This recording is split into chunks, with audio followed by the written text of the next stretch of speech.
বদ আখলাক ভালো করবে না তোমাদের। এ নারী দেখো, ছবি দেখো, মোবাইল দেখো, একদিন আফসোস করবা। খোদার কসম একদিন আফসোস করবা। কবরে না, কবরে না, এখানে দুনিয়াতে একদিন হতাশায় ভুগবা। একদিন নিজের উপরে নিজের আফসোস হবে, আফসোস হবে। মরে যেতে মন চাইবে যে আহা, এই জীবনের আর কোনো বাচ্চা থেকে কি লাভ। ঘরে যার অশান্তি, স্ত্রী যার 2 নম্বর, বউ যার 6 নম্বর, বিবাহিত স্ত্রী যার পরকীয়ায় আসক্ত, তার ঘর, তার জীবন জাহান্নামের টুকরা, তার জিন্দেগি জাহান্নামের টুকরা, জাহান্নামের টুকরা। আল্লাহ আমাদেরকে হেফাজত করেন। অতএব ভাইয়া, বাবাদেরকেও বলি, আপনারা আপনাদের ছেলে মেয়েদের দিকে নজর দেন, ওদেরকে ফেরান, ওদেরকে বুঝান। তোমরা ছেলেরাও বাপ অনেক সুন্দর বসছো তোমরা বাবা, তোমাদের উপরে আমি অনুরোধ করছি, একজন ছেলেও ভালো হও, চরিত্রটা নষ্ট করো না, আখলাক নষ্ট করো না। আখিরাত তো বরবাদ হবেই বাপ, দুনিয়াও বরবাদ হয়ে যাবে। প্রতিদিন সারা দিন আমরা শুনি, এই যুবকদের কাহিনী শুনি মোবাইলে, এমনি ব্যক্তিগতভাবে। গুনাহ তারে কি ক্ষতি করছে তোমাদের কাছে তোর বলে না, তোমার সাথের ছেলেও হয়তো তোমারে বলে না। তোমার সাথে চলে ফিরে খায়, হয়তো জানে না, কিন্তু নিজের শরীর, স্বাস্থ্য, যৌবন নষ্ট করে একদিন অপদার্থ ছাড়া, অচল ছাড়া আর কিছু হয়। আল্লাহ তাআলা প্রত্যেকটা ছেলেকে হেফাজত করেন। যৌবন বয়সের ইবাদত আল্লাহর বড় দাম, অচল। কারণ পূর্ণাঙ্গ ইবাদত আল্লাহ তাআলা যৌবন কালের জন্যই বরাদ্দ করছেন। বৃদ্ধকালে মানুষের শত আগ্রহ হইলেও শারীরিক দুর্বলতার কারণে বয়স হয়ে গেলে ওই মানুষটা বহু আমল আর করতে পারে না। এবারে আমি বুঝছে সারা রাত তাহাজ্জুদ পড়লে ভালো হইতো, কিন্তু শরীরে তো গুনাহ। উনি এখন বুঝছে 1 লক্ষ বার আল্লাহরে ডাকলে, তসবিহ পড়লে ভালো হইতো, কিন্তু ওনার শরীরে তো কুলায়। কিন্তু যৌবন কালে সম্ভব। যুবকের আবার রাত কি, যুবকের আবার দিন, 24 ঘন্টা যৌবনের বরাবর। একটা কিশোর যুবকের জন্য রাত দিন মূলত বরাবর। ও মন চাইলে সারা রাতও জেগে থাকতে পারে, ও মন চাইলে সারা রাত ঘুমাই। পোতা দিলে আর মনে করে না, মন চাইলে উঠতাম না তো শুয়ে রইল, মন চাইলে ঘুমাইতাম না, সারা রাতও জেগে মেহনত করতে। কারণ আল্লাহ তাআলা শরীরের মধ্যে তো কি দিছেন? শক্তি দিছেন। আল্লাহ তাআলা কি সারা রাত সেজদা দিতে বলছেন? কথা বলেন না কেন? আল্লাহ তাআলা বলছে সারা দিন নামাজ পড়তে, আল্লাহ তাআলা বলছে সারা দিন কোরআন শরীফ পড়তে। দুনিয়া, ব্যবসা, বাজার, চাকরি, লেনদেন, পড়ালেখা এগুলো নিষেধ, ইসলামের মধ্যে এগুলো নিষেধ। তো তাইলে বলো ভাই, তোমার উপরে জুলুম করলো কই? তোমার উপরে বোঝা দিল কই? 5 ওয়াক্ত নামাজের টাইম হিসাব করলে 1 ঘন্টাও তো না। সবটা নামাজের সময় আদায় করলে 4 রাকাত ফজরের নামাজ পড়তে 1 ঘন্টা দরকার। তাহলে 5 ওয়াক্ত নামাজের এই অল্প একটু টাইম, ঘন্টা খানিক টাইম, এটুকু আল্লাহকে দিয়ে আল্লাহ তো বলছে, বাকি বান্দা প্রত্যেক নামাজের পরে কর্মে ছুটে যাও, কর্ম করো, আমার রিজিক তালাশ করো। আমি জমিনের চতুর্দিকে রিজিক রেখেছি বান্দা, তালাশ করো। প্রত্যেকের জন্য আমি আল্লাহ তাআলা রিজিক বন্টন করে রাখছি। কারো অটোতে, কারো সিএনজিতে, কারো গাড়িতে, কারো দোকানে, কারো চাকরিতে, কারো ব্যবসায়, কারো বিদেশে আমি আল্লাহ তাআলা বরাদ্দ করে রেখেছি। ছোট তুমি কর্মে ছোট যাও, কিন্তু আমারে মনে রাখো, আযকুরুল্লাহা কাসীরান লাআল্লাকুম তাত্তাকুন তুফলিহুন।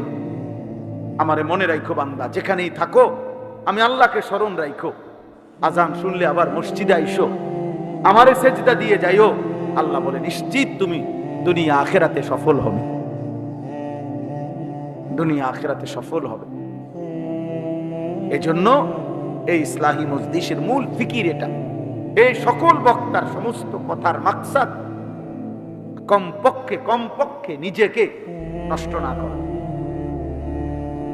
আর যদি কিছু করতে না পারো, এই সমাজ, এই জাতি, এই দেশ, এই পৃথিবীর কোনো উপকার যদি তোমার দ্বারা নাও হয়, নিজেরে নষ্ট করো। নিজেরে চরিত্রহীন মানুষের কোনো ইজ্জত থাকে না। কোনো চোর, কোনো ডাকাত, কোনো সুদখোর, কোনো ঘুষখোর, কোনো কিস্তিখোর, কোনো জুয়ারি, কোনো মদখোর, নেশাখোর, কোনো জেনাকারী, বেবিচারী, তো ইজ্জত থাকে। ক্ষমতা দেখাইলেও সম্মান থাকে না, দাপট দেখাইলেও ইজ্জত করে না মানুষ। সামনাসামনি হয়তো যে কইছে, পিছন দিয়ে আবার মন্দই বলে, অসতী বলে। এজন্য নাফরমান কখনো ইজ্জত পায় না, আমিও না, তুমিও না। আল্লাহ তাআলা আমাদেরকে হেফাজত করে। আমি যে 4টা আয়াত পড়ছি, এবার সংক্ষেপে 4টা আয়াতের অল্প একটু কথা বলি, তাইলে আমার কথা শেষ। এই 4টি আয়াতের মধ্যে ছোট্ট ছোট্ট আয়াত, মূলত আমাদের নবী সাল্লাল্লাহু আলাইহি ওয়াসাল্লাম, আমাদের প্রিয় নবী সাল্লাল্লাহু আলাইহি ওয়াসাল্লামকে লক্ষ্য করে আল্লাহ তাআলা এই কথাগুলো বলছেন। আমাদের নবী সাল্লাল্লাহু আলাইহি সাল্লামের একটি বিশেষ বৈশিষ্ট্য এটা, কোরআনের আলোকে নবীজির অগণিত বৈশিষ্ট্য, অসংখ্য, দুনিয়াতেও আখিরাতেও। এখানে আল্লাহ তাআলা একটা কথা বুঝাইছেন, কোরআনুল কারীমের তাফসীরের মধ্যে আছে। এই সূরা যেটা আমি পড়ছি, আলাম নাশরাহ, এই সূরাটা 94 নম্বর সূরা, 30 নম্বর পারা। অনেকে পারে ওই সূরাটা, আলাম নাশরাহ লাকা সাদরাক। এই সূরা ছোট্ট ছোট্ট 8 আয়াত এই সূরার মধ্যে, এর মধ্যে মাত্র 4টি আয়াত আমি পড়ছি। তো এখানে আল্লাহ তাআলা একটা কথা বুঝাইছেন আমাদের নবীকে, যে বন্ধু, আপনার পূর্বে বহু নবী, এমন অনেক বিষয় আছে যেগুলো ওই নবীরা আমি আল্লাহর কাছে চেয়ে, আমি আল্লাহর থেকে নিছে। ওই এরকম অসংখ্য বিষয় এমন যেগুলো আমি আল্লাহ আপনাকে না চাইতেই দিছি। অন্যরা আমার থেকে, অন্য নবীরা চেয়ে নিছে ওই একই বিষয়, আপনার বেলায় আমি আপনাকে না চাইতে দিছি। আপনাকে আমি ভীষণ ভালোবাসি, আপনাকে আমি সবচেয়ে বেশি ভালোবাসি, আপনি আমার মাহবুব, আপনি আমার হাবিব। আপনারে কেউ কিছু বললে, কোরআনুল কারীমের মধ্যে আছে, যতবার মক্কার কাফেররা নবীজির 23 বছরের জীবনে যে যখন আল্লাহর নবীকে কোনো মন্দ কিছু বলছে, প্রত্যেক কথার জবাব, সান্ত্বনা এবং কাফেরদেরকে তার পাল্টা কথা আল্লাহ তাআলা সরাসরি, আল্লাহ স্বয়ং আল্লাহ বলছেন, আমি নিজে, আমি রব, বন্ধু, আপনাকে কেউ কিছু বললে আমি জবাব দেব। আল্লাহ জবাব যখনই বলছে। প্রথম দিন, একেবারে প্রথম দিন আবু লাহাব যেদিন কালেমার দাওয়াত দিছে নবীজি, প্রথম দিনে আবু লাহাব বলছিল, মুহাম্মদ তুমি ধ্বংস হও, এজন্য বুঝি আমাদেরকে ডেকেছ। সেদিনই আল্লাহ তাআলা তৎক্ষণাৎ আল্লাহ তাআলা সেদিনে বলে দিছে, তাব্বাত ইয়াদা আবি লাহাব। আবু লাহাব, কাকে বললি? আমার বন্ধুকে বললি, আমার হাবিবকে বললা? যা নাফরমান, আমি আল্লাহ বলে দিলাম, তোর 2 হাত ধ্বংস হোক, তোর সারা দেহ ধ্বংস হোক। মা আগনা আনহু মালুহু ওয়া মা কাসাব। আল্লাহ বলছে, আবু লাহাব, তোর সম্পদ এবং তোর সন্তানাদি কেউ তোমাকে আমি আল্লাহর আযাব থেকে বাঁচাইতে পারবে না। তুমি কারে বলছো জানো না? এরকম অসংখ্য উদাহরণ আছে কোরআন শরীফে, যে নবীজি সাল্লাল্লাহু আলাইহি সাল্লামকে কেউ কিছু বলছে, জবাব দিছে কে? আল্লাহ। আর এখানে হলো আল্লাহ তাআলা বলছে, বন্ধু, অন্য নবী একই জিনিস যেটা চেয়ে নিছে, আমি না চাইতেই আপনাকে দিছি। যেমন একটা উদাহরণ বলি, কোরআনুল কারীমের মধ্যে আছে, হযরত ইব্রাহিম আলাইহিস সালাম আল্লাহর কাছে চাইছে, রব্বি লা তুখজিনি ইয়াওমা ইউবআসুন। আয় আল্লাহ, কিয়ামতের দিন সব মানুষকে যখন কবর থেকে উঠাবেন হাসরের ময়দান, সেদিন আমি ইব্রাহিমকে বেইজ্জতি করেন, আমারে অপমান করেন না। এই কথাইটা ইব্রাহিম নবী আল্লাহর কাছে চাইছে। আল্লাহ বলছে, আচ্ছা। কিন্তু আমাদের নবীর বেলায় এসে আল্লাহ তাআলা বলছে, বন্ধু আপনি বলতে হবে না, আমি বললাম, আমি আল্লাহ আগেই বললাম, ইয়াউমা লা ইউখজিল্লাহুন নাবিয়্যা, হাসরের ময়দানে আপনি বন্ধুকে আমি বেইজ্জতি করব না। এই একই কথা অন্য নবী চেয়ে নিছে, আর আমাদের নবীকে আল্লাহ তাআলা নিজের থেকেই বলছে। মুসা আলাইহিস সালাম, ওনার নাম আপনারা শুনছেন না? উনি তুর পাহাড়ে আল্লাহর সাথে কি করতেন? কথা বলতেন। এই কথা বলতে বলতে একদিন উনি আল্লাহরে বলছেন, রব্বি আরিনি, আল্লাহ আমি আপনাকে দেখতে চাই, আমি আপনার দিদার চাই, আমি আপনাকে দেখতে চাই। আল্লাহ বলছে, না, লান তারানি, তুমি আমারে দেখতে পারবা না। মুসা নবী চাইছে আল্লাহর কাছে, আল্লাহ আমি আপনাকে দেখতে চাই, কিন্তু তবুও দেখতে পান নাই। আমাদের নবীর বেলায় এসে আল্লাহ তাআলা বলছে, বন্ধু আপনি বলতে হবে না, আপনি চাইতেও হবে না মুসা নবীর মতো, কারণ আমি আল্লাহই 11তম বছরে নবীজির বয়স যখন 51, সরাসরি রব্বুল আলামিন জিবরাইলকে পাঠিয়ে জমিন থেকে 7 আসমানের ঊর্ধ্বে, 7 আসমানেরও আরো ঊর্ধ্বে আল্লাহর আরশ আজিমে মেরাজের রাত্রিতে নিজের কাছে নিয়ে আল্লাহ তাআলা বন্ধুকে দিদার দান করছে। বলছেন, বন্ধু মুসা তো চাইছিল, তবুও তাকে দেখা দেই নাই, আপনি চান নাই, আমি নিজের কাছে আইনা দেখা দিলাম। সুবহানাল্লাহ, সুবহানাল্লাহ। এরকম বহু আয়াত আছে। এখানে কি, এখানে ওই মুসা নবীর মতো আরেকটা দোয়া আছে। মুসা নবী, মুসা আলাইহিস সালাম আল্লাহ তাআলার কাছে যখন মুসা নবীকে আল্লাহ তাআলা বলছিলেন, ফেরাউনকে তুমি কালেমার দাওয়াত দাও, ইযহাব ইলা ফিরআউনা ইন্নাহু তাগা, মুসা ফেরাউন বেশি সীমালঙ্ঘন করছে নাফরমানির, তুমি তাকে দাওয়াত দাও, ইমানের দাওয়াত, কালেমার দাওয়াত দাও। এই ছেলে, তোমরাও এন থেকে নাইমা বসা যায় না? এই অপদার্থ কোথাকার, এটা তোমাদের বাপ দাদার বয়সী মুরব্বী নিচে বসে আছে, ফালতু কোথাকার।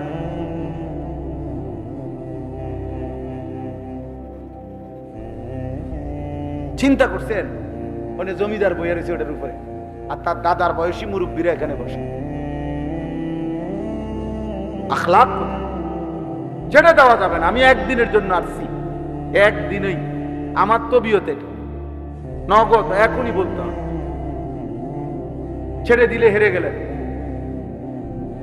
12 বছরের বাচ্চা এক ওয়াক্ত নামাজ পড়ে না, এবার পারি না তো পারি না। আপনি চাচা ভাত খান কিনতেন, আকামলা মানুষ।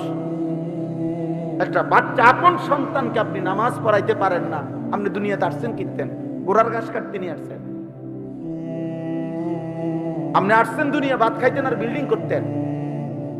আল্লাহ আপনারে মুসলমান বানাইছে, সোফা বানাইতেন আর খাট পালং আর ফার্নিচার বানাইতেন। হ্যাঁ, আমাদেরকে আল্লাহ তাআলা এই জন্য পাঠাইছে নাকি? কথা বলেন না কেন? তাইলে এক মুসলমান পিতার দায়িত্ব কি বিল্ডিং করে দেওয়া, না সন্তানকে নামাজি বানানো? তো তাহলে কথা ছিল, আপনি করেন কি? আপনি কি করেন? এবারে বসে বসা ছেলে মোবাইল টিপে আর তো করিয়া ঘুরে, নারী দেখে, ছবি দেখে, অসভ্য। আর এবারে বয়স্ক লোক, তার লাইগা 12 লাখ টাকার সুদ কিস্তিতে বিদেশ পাঠাইবো তারে, মানুষের দ্বারে দ্বারে কিস্তি নেয়, এবারে দুয়ারে দুয়ারে টাকা খুঁজে। আর যেই নাফরমানের জন্য খুঁজতেছে, ওই নাফরমান আল্লাহরে একটা সেজদাও দেয়।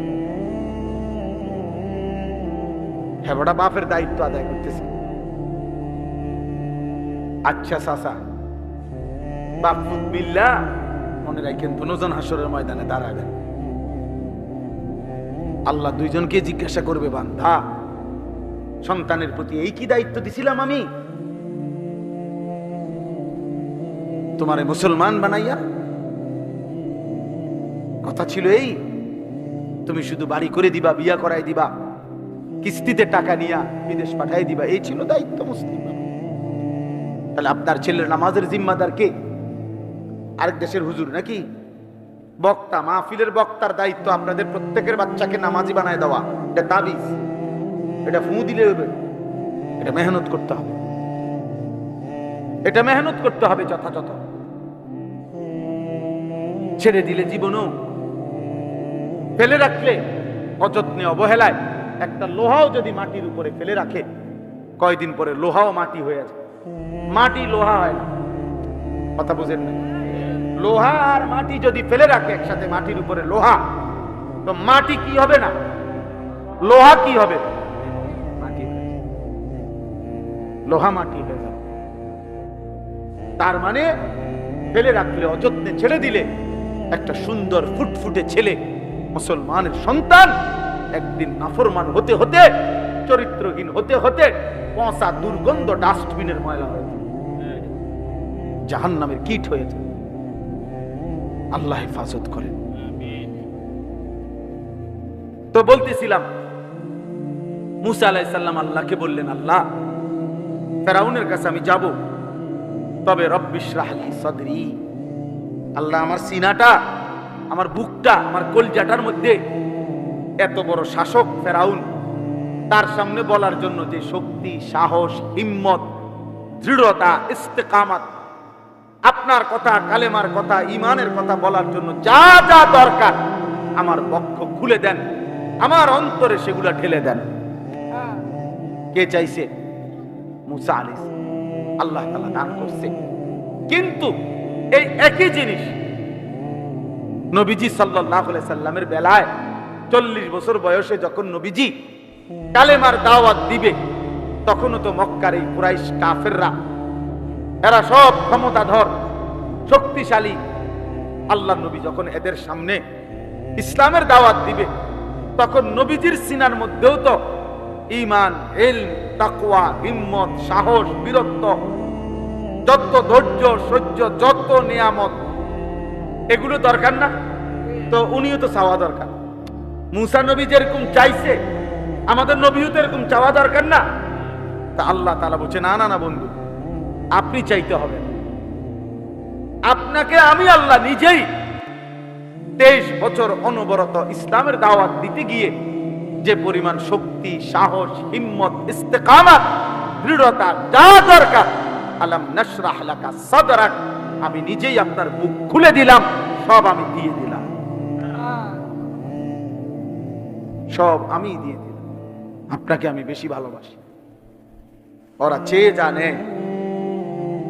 আমি না চাইতেই আপনাকে তা দিলাম, আপনি না চাইতেই আমি দিয়ে দিলাম।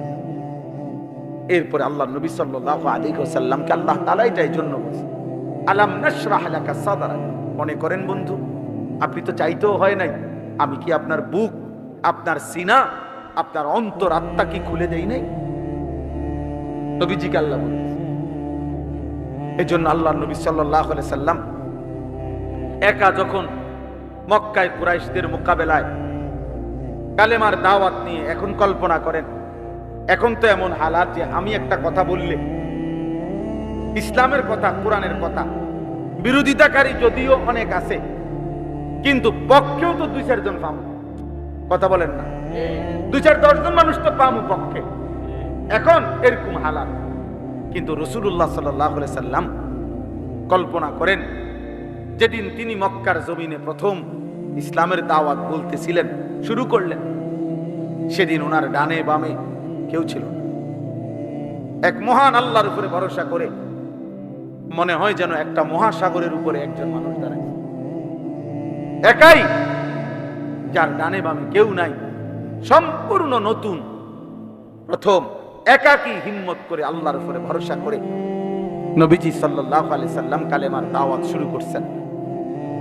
কত পরিমাণ বিরোধিতা করছে মক্কাবাসী, কত জুলুম, কত অত্যাচার, কত নির্যাতন, কত হুমকি, কত ধমকি, কত লাঞ্ছনা, কত অবিচার করছে নবীজির উপরেও, সাহাবাদের উপরেও।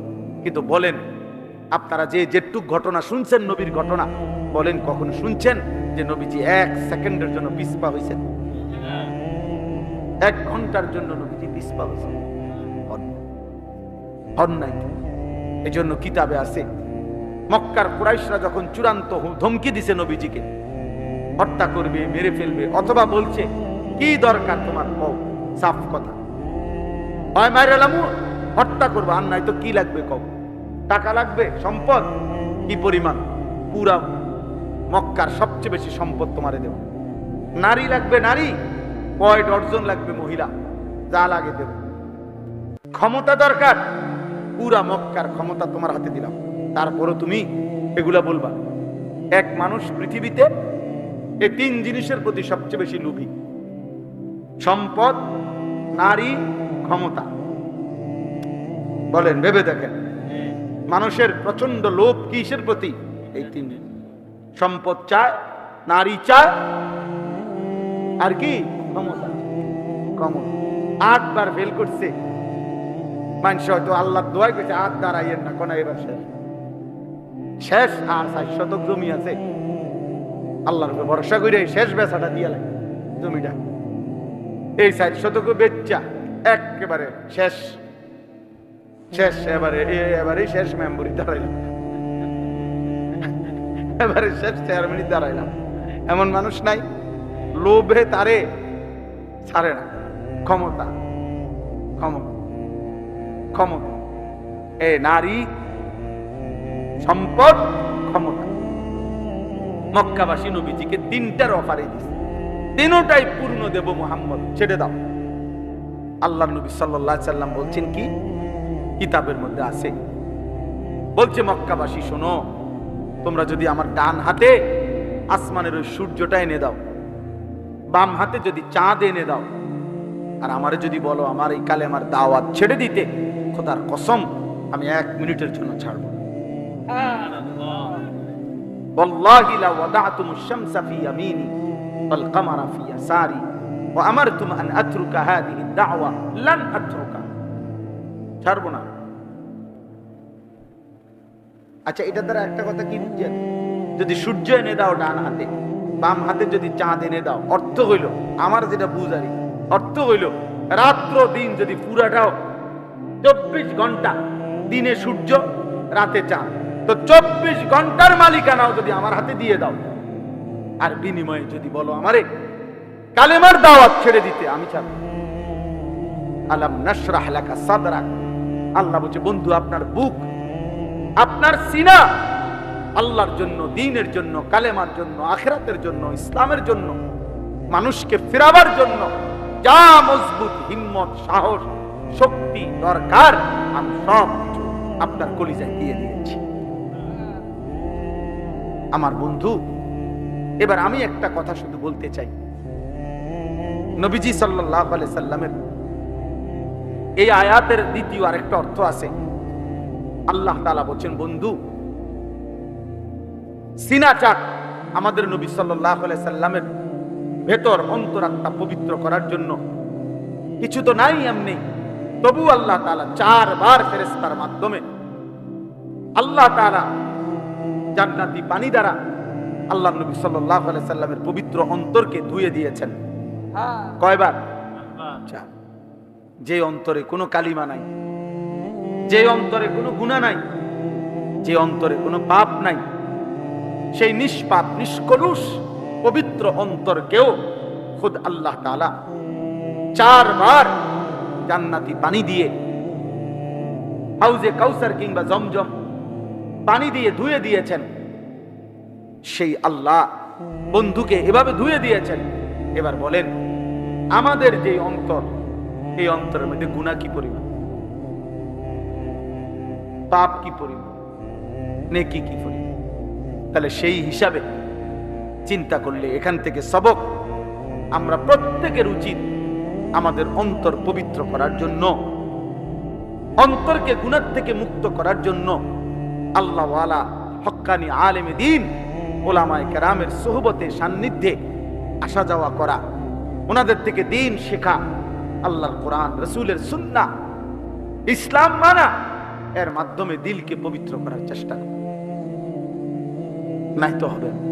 এই জন্য এই কথা স্পষ্ট, কোরআন এবং সুন্নাহ ছাড়া, ওলামায়ে কেরামের সাহচর্য ছাড়া, ইসলামের আলো ছাড়া, আল্লাহর দয়া ছাড়া, খোদার কসম অন্য কোনো পড়া লেখা বই পত্র, অন্য কোনো মতবাদ, অন্য কোনো গবেষণা দিয়ে, পৃথিবীর অন্য কোনো মানুষের কোনো তন্ত্র মন্ত্র দিয়ে মানুষের চরিত্র, মানুষের জীবন, মানুষের ভেতর বাহির উত্তম, সুন্দর, পবিত্র হতে পারে না, হতে পারে না, হতে পারে।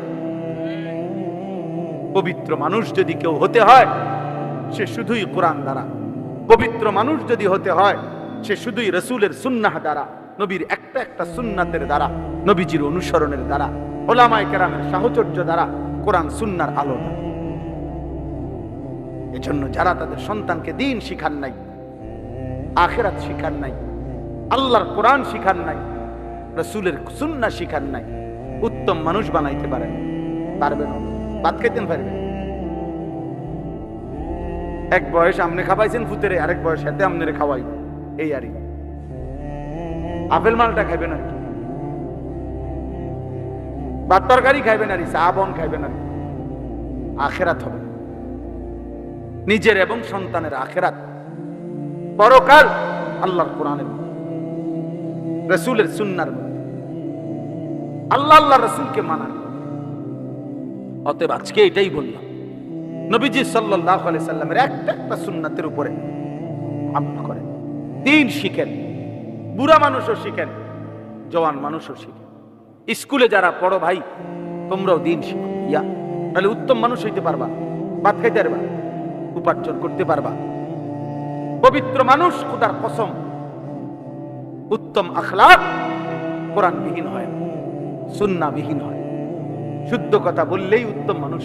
কথা তো বলে শুদ্ধ, কিন্তু তাকে তো এসি রুমে জামা স্যুট বুট চুল টুল আশ্রানো, কথা তো খুব মার্জিত, কিন্তু এক খোঁচা দিয়েই 300 কোটি টাকা মাইরা দিছে। হ্যাঁ, কথা বুঝেন নাই? এমনি তো সুদ খায়, কথা কয় শুদ্ধ, শুদ্ধ সুদ কর, শুদ্ধ শুদ্ধ হারাম কর। এই জন্য আখলাক, চরিত্র, হালাল হারাম, পাক না পাক, জায়েজ না জায়েজ, বৈধ অবৈধ, এই বুঝ, এই বিবেক আসতে হলে আল্লাহর কোরআন লাগবে, রাসূলের সুন্নাহ।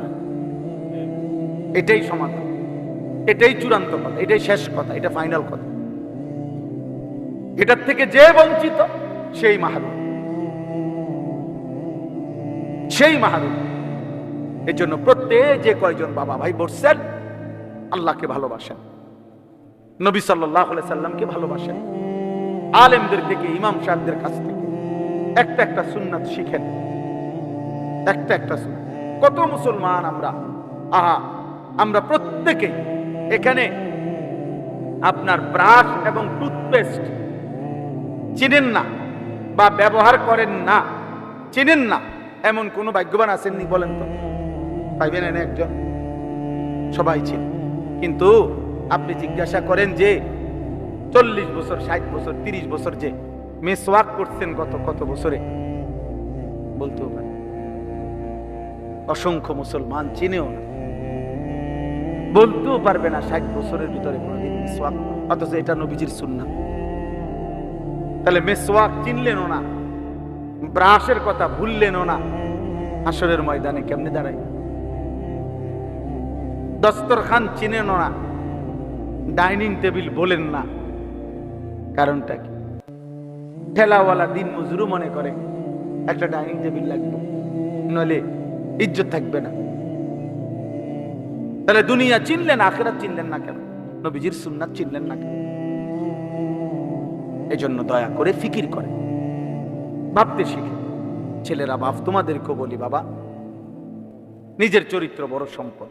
Character is lost, everything lost.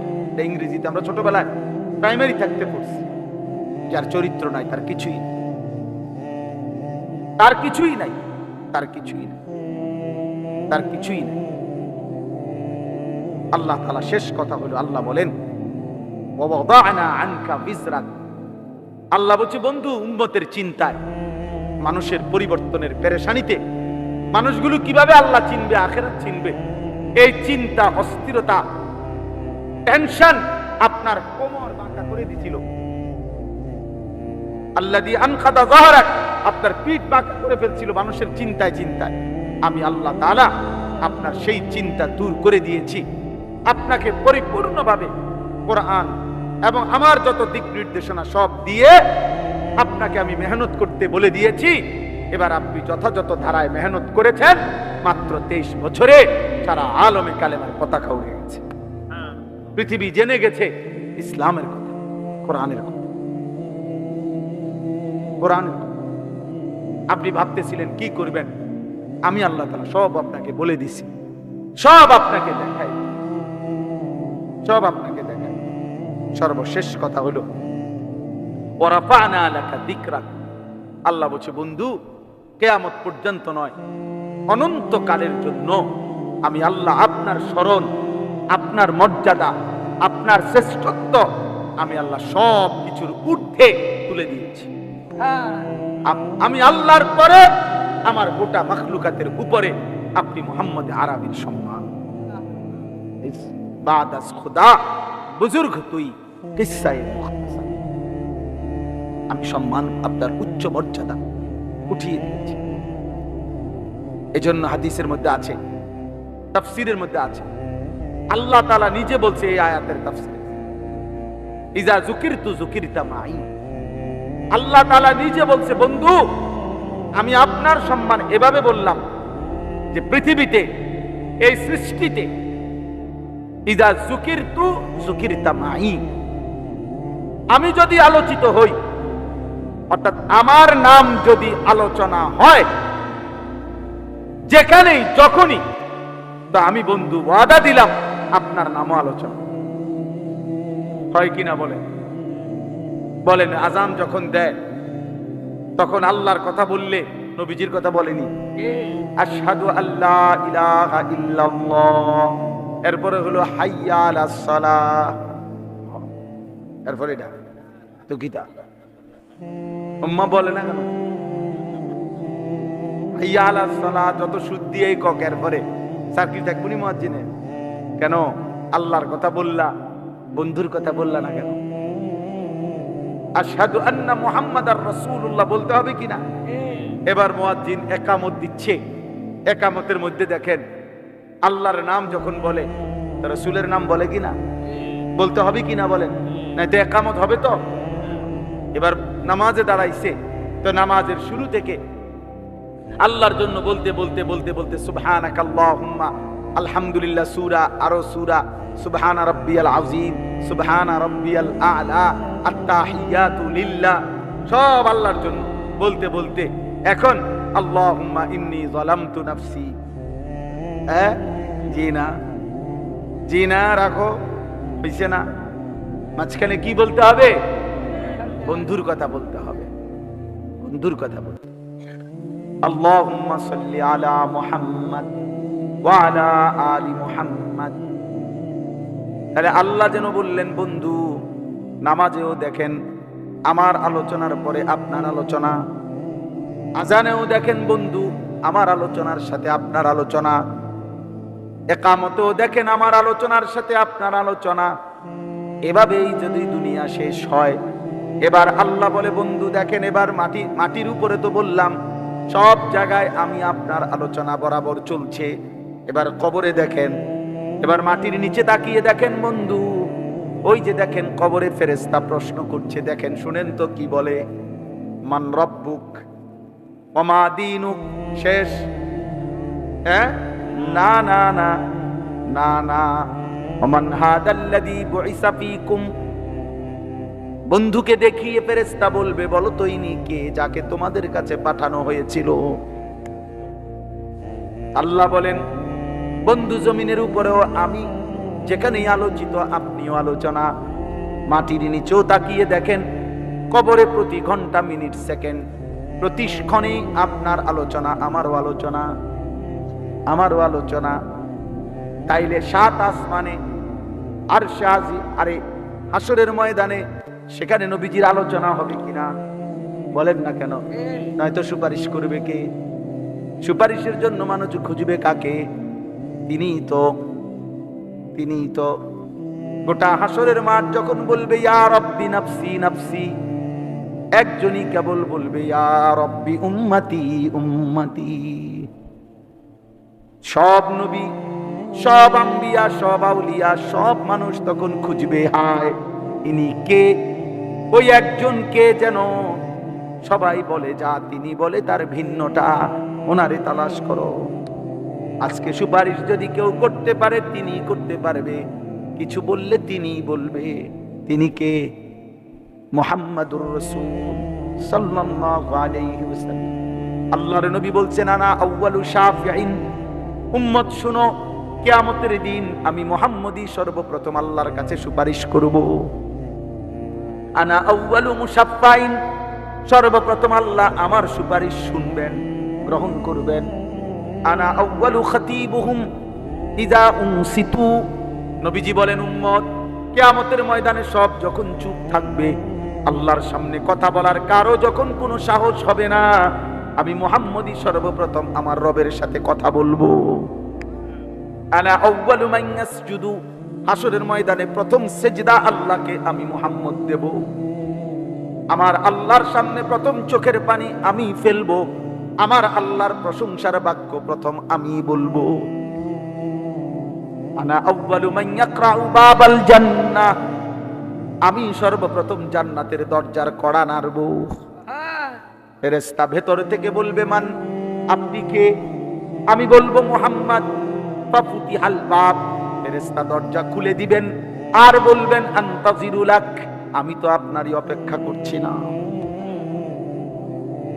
আপনার জন্যই তো বসেছিলাম, আপনি আসবেন, উদ্বোধন করবেন, তারপরে না বাকিরা ঢুকবে। ওয়ারাফানা লাকা যিকরাক, আল্লাহ বলেন বন্ধু আমি ওয়াদা দিলাম, আমি আপনার মর্যাদা, আপনার সম্মান সব কিছুর ঊর্ধ্বে, মাটির উপরে মাটির নিচে, হাসরের মাঠে জান্নাতে অনন্তকালের জন্যে আপনার আলোচনা, আপনার শ্রেষ্ঠত্ব আমি উঠায়া দিলাম। এমন নবী আল্লাহ মাগরে দিছিলেন, কদর করলাম, কদর করলাম। হায় উম্মত, কদর করলাম। আফসোস আমার, সারাদিন উম্মতকে ডাকছেন, মানুষকে আল্লাহর দিকে ডাকছে না নবী। আবু জাহেলের কাছে 4000 বার কালেমার দাওয়াত, 1000, 4000, সারা রাত আবার তাহাজ্জুদের নামাজে আবার তিনি আল্লাহর কাছে চোখের পানি ফেলে কাঁদছেন উম্মতের জন্য।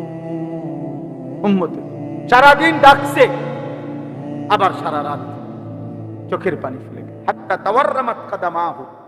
আম্মা জান আয়েশা বলে, নবীজি যখন রাত্রিবেলা তাহাজ্জুদ জাগতেন, দাঁড়ায় থাকতেন এত লম্বা, এত সেজদা, এত লম্বা, এত কান্নাকাটি যে ওনার দুইটা পাও ফুলে ফুলে যেত, ফুলে ফুলে যেত, ফুলে ফুলে যেত। এই জন্য শেষ কথা বললাম, অনেক লম্বা করলাম, আপনারা অনেক কষ্ট করছেন। প্রিয় ভাই নওজোয়ান বাবা, সবাইরে বলি, আমারও বলি, কিয়ামতের দিন হাসরের ময়দানে নবীজি কিন্তু আমাদের প্রত্যেকের আমলনামা দেখবে। সুপারিশের নিয়ম কানুন আছে রে বাপ। হাউজে কাউসারের পানি, কলের পানি চাপ দিবেন আর খাইয়া নেবেন। নবীজির সুপারিশ, ওইটার কোনো নিয়ম কানুন নাই নাকি? কথা বলেন, আপনাদের বিবেক কি বলে? ছেলেরা বলো ভাই, একজন মুসলমান আমনে মৃত্যু পর্যন্ত বিড়ি খাইতে খাইতে আমনে কবরে যাবেন আর হাসরের ময়দানে উঠবেন, আর নবী দেখে মাশাআল্লাহ, আরে তুমি নি আইও, এই যে বেরেস্তা, এই যে ঢোকো, হ্যাঁ পয়সা রয়েছে ফেরেস্তারা, আপেল মালটা কাইটা তোমার লাগে, আও না। আপনি কি ভাবছেন, মানে সুপারিশ এরকম নাকি? আপনি মিথ্যা বলতে থাকবেন, আপনি চুরি করতে থাকবেন, আপনি সুদ খাইতে থাকবেন, আপনি কিস্তি নিতে থাকবেন, আপনার ঘরে টেলিভিশন চলতে থাকবে, আপনি প্রত্যেক কথায় গালি দিতে থাকবেন, আপনি বাটপারি আর হারাম অবৈধ উপার্জন করতে থাকবেন, মহিলা বেপর্দা চলতেই থাকবে, আর আপনি মরলেই নবী সুপারিশ করে হাসরের ময়দান আপনার বেহেশত দিয়ে দিব। বেহেশত আপনার আব্বার সম্পত্তি, হ্যাঁ, সুপারিশ মামুর বাড়ি, খামখেয়ালি। আল্লাহ আমাদেরকে হেফাজত করে। প্রত্যেকে তার আমলনামা দেখাইতে হবে। নবীজি দেখবেন একটা একটা পৃষ্ঠা, যখন দেখবেন, হায় যুবক, তোমার আমলনামায় খোদার 365 দিনে কোনো দিন ফজরের নামাজ পড়ো নাই, 1 বছর, হায় মুসলমান, খোদার কসম, নবী তখন চোখের পানি ফেলবে। উম্মত, আমার উম্মত এমন হয়, উম্মত 30 বছর আমার উম্মত সুদ খায়, 30 বছর আমার উম্মত মিথ্যা বলে, 30 বছর আমার উম্মত নাচ গান দেখে, আমার উম্মতের নারী 30 বছর বেপরদা, এ আমার উম্মত। আমার উম্মত 365 দিন, এক বছরে কোনোদিন ফজরের নামাজ পড়ল না। এটা কি আমল নামা নিয়ে আসলো? আল্লাহর নবী খোদার কসম বলবে, একটা ছেলে হলো, মনে রেখো, নবী বলবে উম্মত এমন একটা আমল নামা দেখার জন্য আমি বুঝি 23টা বছর সারা রাত কাঁদছি। আমার এত চোখের পানির বদলায় এই আমি তাইফের ময়দানে কি পরিমাণ রক্ত ঝরাইছি উম্মত। আমার রক্তে আমার শরীর ভিজে, পায়ের জুতা আর আমার পায়ের তালু রক্তে জমাট বাইদা গেছে। আমি জুতাটাও খুলতে পারি নাই রক্তের কারণে। এর বিনিময়ে এই আমল নামা? আমার উহুদের দান দান শহীদ করার বিনিময়ে এই আমল নামা? আমি 14 দিনও পেটে পাথর বাইদা মাটি খনন করছি খন্দকের যুদ্ধে। আমি আমার সাহাবাদেরকে নিয়ে পেটে পাথর বাইদা ক্ষুধার কষ্ট সয়েছি, বিনিময়ে এই আমল নামা দেখার জন্য? এত মিথ্যা, এত চুরি, এত জিনা, এত ডাকাতি, এত সুদ, এত ঘুষ, এত বেপরদা, এত বিড়ি, এত সিগারেট। বলেন চাচা, বলেন বাবা, যে বোনেরা শুনছেন, মা বোনরা, আপনারা বলেন। আর যদি কোনোদিন আসতে না পারি, একদিনে আসলাম না। আর যদি কোনোদিন বলতে না পারি, যুবক আজ একবারই বললাম। তুমি মনে করো, তোমার যদি সামান্য বিবেক থাকে, কি বলবা নবীজির সামনে? কেমনে সুপারিশ চাইবা? এই আমল নামা দিয়া? হাউজে কাউসারের পানি চাইবা কেমনে? কেমনে বলবা বাপ? এজন্য নবীজি কাঁদবেন, কাঁদবেন। আল্লাহ আমাদেরকে হেফাজত করেন।